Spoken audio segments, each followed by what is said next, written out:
Hey guys, what's up? It's River, and today we're looking at the Nikon D5600. This is a really interesting camera because it sits right between beginner camera and a prosumer camera. And because of that, it shares a lot of features from the prosumer line, but comes in at an entry-level price point. So let's do an in-depth review to see exactly what this camera does, exactly who it's for, and does it still make sense to buy one today. Without further ado, let's get into it.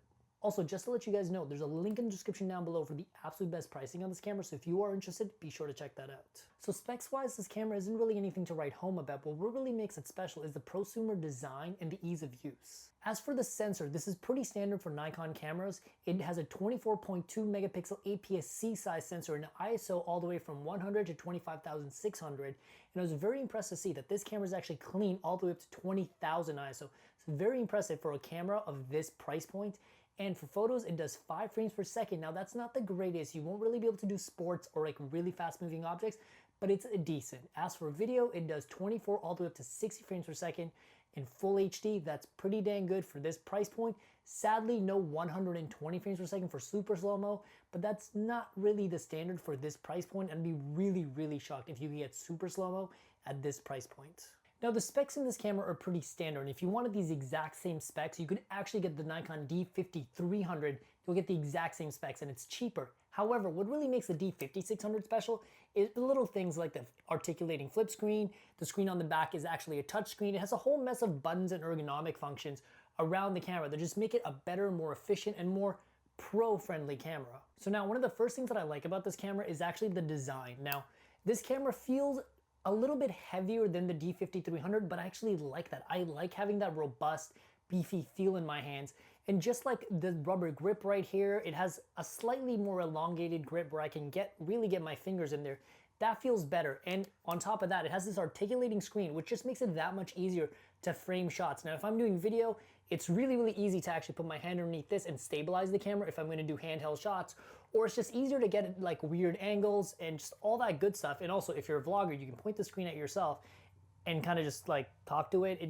It just makes the camera more efficient, easier to use. Like on the D5300, even though it has the exact same specs, it doesn't have this flip screen, and that flip screen on the back does not have a touch sensitive LCD screen, and that just kind of slows you down overall. Now there's a whole slew of ergonomic features on this camera that just make it more efficient when you're shooting stuff. For example, there's a button right down here which is your drive mode. So when you hit it, it gives you the option of switching from single shot to like speed shot, sports mode, or if you want to do a delay thing where it waits 10 seconds before taking the shot. But basically, instead of having to like open up your camera, go into the menu and change all that, it's right there. You just hit it, the menu pops right up. Let me just kind of do that one more time. You hit it, the menu pops right up for you.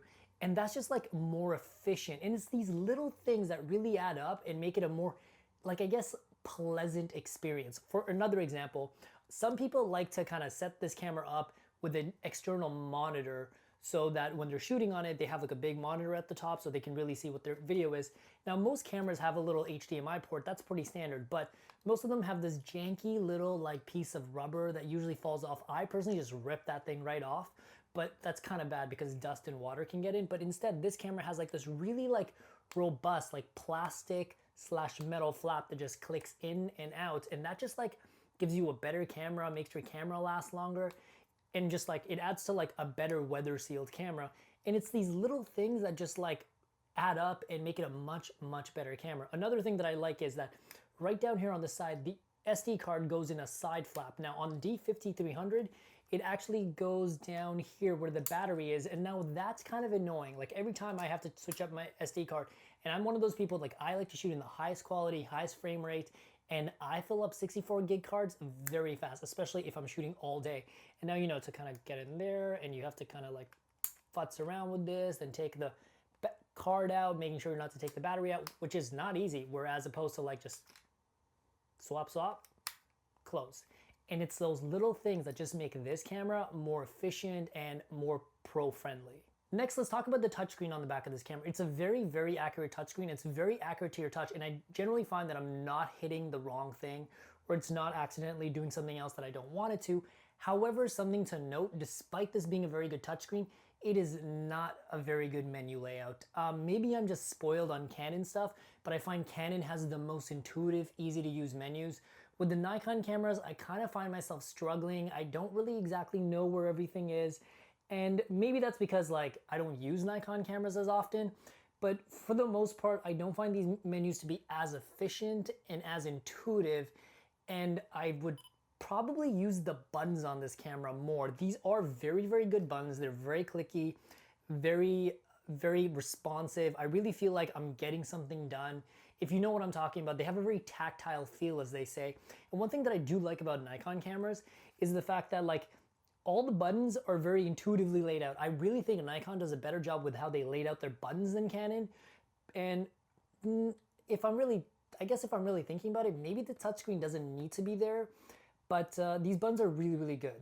Like one thing that I absolutely love is there's actually a zoom in and zoom out button right here. So when I'm like shooting video or taking a photo, I can zoom right in and just really, really, really get that focus right, especially in a tricky studio environment. I don't think the menus are a complete deal breaker in this camera. They're not amazing like the Canon menus where it's like just a solid 10 out of 10, but these are still like a good 7.8 menus. And I feel like if you really, really, really want a Nikon camera, because you know, Nikon has amazing imagery, you could make do with these menus. Because these menus do have like an I button right here where if you hit that, all your settings will come up right there. So, you know, you can kind of make it work with that menu. But the one thing that I do love having a touchscreen for is the touch autofocus. Now this camera actually has a feature where if you touch the back, it'll automatically go to focus and it will take the photo. So as you can see right there, go to focus and take a photo. That is a godsend in my opinion. It takes that little bit of wiggle and shake out of your camera when you push down on that shutter button.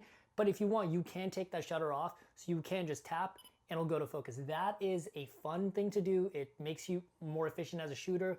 And you're not always like waiting to get things in focus, or you're not always trying to make sure your camera's like centered up properly with the right focus points.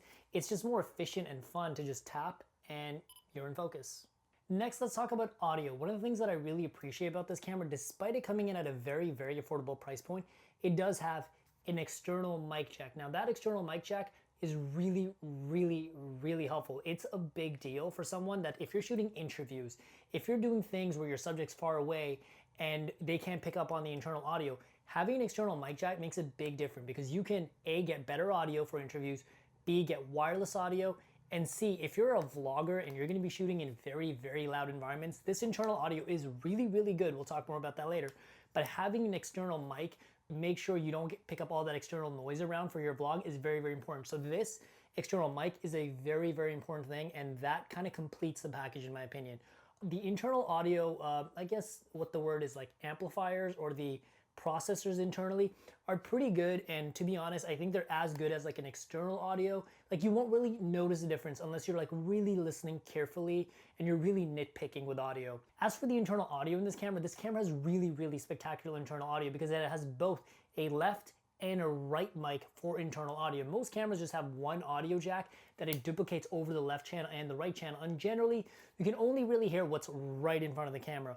But because of this camera having a left and a right, you will actually be able to hear what's kind of to the left and what's kind of to the right, and you kind of get more of a surround sound experience with the internal audio in this camera. Now, it's probably not as good as like a professional surround mic, but this is pretty dang good. And generally I find when it comes to internal audio, this totally kicks the ass of like a Canon camera or a Sony camera. Internal audio with these two stereo mics is spectacular. So if you're someone that's a vlogger or just hates putting an external mic on their camera like me, this internal audio is very, very good. However, I'd have to mention, if you are in a very, very loud environment, even the best internal audio mics will not do a good job. Like this will do a pretty dang good job, but like if you're in a loud environment, busy street, especially if you're a vlogger like somewhere in New York or Chicago, yeah, do not use the internal audio. I hate using external mics on my camera. But yeah, this internal audio is fantastic for indoor quiet environments, maybe like a quiet restaurant, but for loud and busy stuff, do not use this. Especially because it's a stereo mic, you will pick up a bunch of ancillary sound, which is like the side sounds that you're not trying to get. Also, here's a quick internal audio test with this camera. By the way, thank you for inspiring me to get on TikTok. Since you decided not to become a TikTok celebrity, I've been on TikTok. Let me know down in the comments below if you can see yourself using this camera with internal audio only.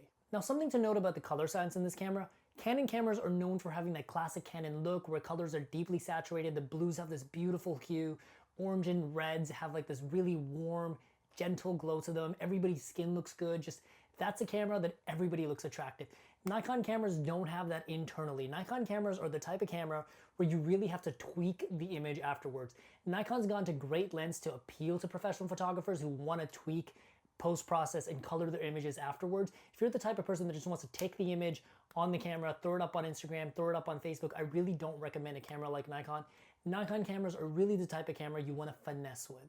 For example, something to note is that the Nikon cameras actually do 14-bit RAW. Now, generally you have to buy a $25,000 or $3,000 Sony camera to get 14-bit RAW, and the Canon cameras, as gorgeous as they are, only do 10-bit RAW internally. So to get 14-bit RAW in a $550 camera is very, very impressive. Again, Nikon is the type of company, they know their market, they know their niche audience, and they are going after people that want to really finesse and tweak their images. So if you're someone that isn't down to finesse and tweak your image, do not get a Nikon. Like, never get any Nikon ever. Get a Canon. Those images just look beautiful right out the gate. A Nikon camera, you really got to finesse and tweak.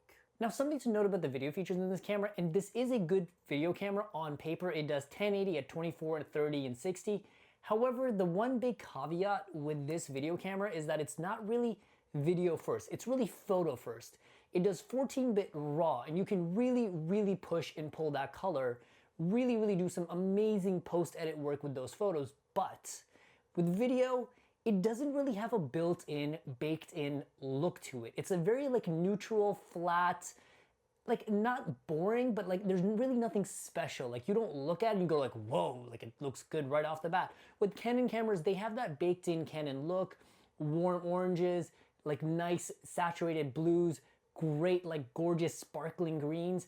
But this camera just has such a bland and like, I guess kind of like a lame starting point that you would really have to tweak the look. But when it comes to like an entry-level DSLR like this, if you start tweaking and pushing and pulling the video more than just like a little bit, your video's gonna fall apart. You're gonna get banding in colors, you're gonna start to get grain and noise, and it's just not going to look very good. This is really a photo first camera. The video in this is like kind of an afterthought. Like it's there, you can do 1080, but it's not really made to be a video first thing. If you're someone that's looking for a DSLR that's a video first, this is not it. I would recommend something like the Sony or a Canon. Canon has gorgeous looks right off the bat. Sony doesn't have a particularly special look, but Sony has built-in color profiles that allow you to push and pull the colors and really like create a look and really tweak the imagery. This, it's like video as like an afterthought. One thing that I love about this camera is the fact that it has snap bridge. Now, I've often complained about there isn't anybody doing Wi-Fi and Bluetooth connectivity where the camera photos go directly to your phone, and it does it well. SnapBridge is doing it well. I was kind of surprised and a little bit shocked that I hadn't found this yet, but SnapBridge on this Nikon camera is great. Considering the fact that this camera gives you such good photos, if you have a phone that's powerful enough to edit raw photos on your phone, yes, because this is a photo first camera, you can legitimately take these photos, put them on your iPad, put them on your iPhone XS, Android device, whatever have you, and you can actually edit photos remotely without having to go to a laptop. Now that is a big plus. Otherwise, you would have to deal with this janky little like Bluetooth setup that doesn't really work, or at some phones, you can take the SD card out, get a little dongle and plug it right into your phone. That's doable, but it's not the best. I really appreciate this Wi-Fi connectivity, like especially for someone that's like an Instagrammer or a content creator just on the road. Maybe you're never traveling with a laptop. Makes it super easy, because especially if you use those dongles where you put the SD card in, sometimes not every phone sees it properly. It's just kind of a janky setup. SnapBridge is super useful if you're the type of person that wants to edit remotely on the go on like a mobile or a tablet. Next, let's talk about low light in this camera. As I previously said, this camera does ISO performance really well, but only for photos. For photos, I've actually been kind of shocked that this does 20,000 clean. Now it does have a little bit of internal noise reduction, but that's to be expected on a camera like this. But generally I'm getting clean, like a little bit of grain, but it kind of looks filmic. It doesn't look artificial, and it's definitely not fixed pattern noise where you can just see the checkerboard of the noise. For photos, the noise performance is fantastic, 20,000 clean, and it has a ceiling of 25,600. But for video, 3,200 max. With video, if you push it to 20,000, it's just, you see all this chromatic noise, by the way, is where you just see like all these different colors mixed in. It just looks kind of crappy. Like it just like skin tones have all these weird colors mixed in. this camera is not looking to give you low light performance like a Sony camera for video. If you are looking for a low light video camera, Sony cameras are killing it. Canon cameras do a pretty dang good job. And if you're a very, very serious filmmaker that's like trying to do cinematography, I recommend looking at the GH5S, that's doing a really good job, or the Blackmagic pocket cameras, because that has dual native ISOs. And yes, both the Blackmagic and the GH5 has dual native ISOs. Recommend looking into that, but chances are those cameras are going to come out to be a lot more expensive. They are not going to come out to a $650 price tag like this camera does. So who's this camera really for? This camera is really a photo first camera. This is not a video first camera. If you're someone that wants to be a future studio photographer, future commercial photographer, and really like create beautiful images, do a lot of heavy post work on them, this is fantastic. 14-bit RAW at this price point is insane. Like, I think I'm gonna pick up one of these and keep this as like my main like travel camera now. But if you're someone that's a video first person, I really do not recommend this camera. As I've said before, it doesn't have a particularly special look to the video. And if you're someone that wants to do like high-end photos, but maybe you want to do a little bit of video because video interests you, or maybe you want to do a little vlogging, this camera works. Because of the articulating screen, this makes it pretty good for vlogging, has really good internal audio. This is a pretty good setup for someone that wants to get these technical specs and wants to do like a little bit of just like a hint of video, just a sprinkle of video. If you're someone that wants to do video first, like you're just like, I'm trying to make movies, bro. Canon and Sony cameras. Canon have beautiful looks built right in, and Sony cameras give you tons of latitude, great dynamic range, tons of slow-mo options. For video, I'd really recommend looking to those cameras, or if you're in that price range, maybe even a Blackmagic pocket camera. The person that I do not recommend this camera for is someone that just wants to take vacation and family photos and just like a hobbyist that's like, meh, whatever. For you, I'd recommend the little brother to this camera, the D5300. Internally, it has the exact same specs without the pro feature, so you will save a little bit of money, because that little bit of extra money that you spend on this camera, you simply will not make use of it. It's like having extra room in your house that you never use. It's like having that extra cylinder in your car that you never really use because you never drive that fast. It's essentially a waste of your money. You could take that little bit of money and buy a nicer bag, could go on a trip, but just essentially that money is going to waste. So at the end of the day, my final verdict on this camera, it's actually a really good camera. This is a really, really, really good value. Nikon makes fantastic photo cameras, and at this price point, you're getting a very, very good deal. However, this is a photo first camera. I would not buy this camera for video, for vacation, anything casual. This is really a camera that you should see as a stepping stone into bigger cameras, into like a bigger career in photo and photography, and someone that really wants to do heavy, heavy post-processing on their photos. This is really like my first camera for an aspiring commercial and high-end photographer. As for autofocus, it's very quick and reliable. Now, the reliability aspect of the autofocus isn't too surprising. Pretty much every camera on the market today has very reliable autofocus, especially when it comes to photos. But what really is impressive is the speed of the autofocus. Sony probably has the best photo and video autofocus on the market. I feel like you never really feel that lag or that like beat or two before it catches focus and you're ready to roll. This camera is just as good. Like, it is par. Like, I honestly don't see how they could make the autofocus better for photo. So if you're a photo person that's very, very serious about doing studio work or just like any kind of high intensity work where focus is a priority, this camera is fantastic for you. As for video, it's pretty hit and miss. To be honest, this is pretty hit and miss for video in general. Like, this is not a video first camera. I find with video, it tends to lose focus sometimes it hunts, sometimes just focus to the wrong thing. But again, I just don't think they put a lot of priority in the video autofocusing thing.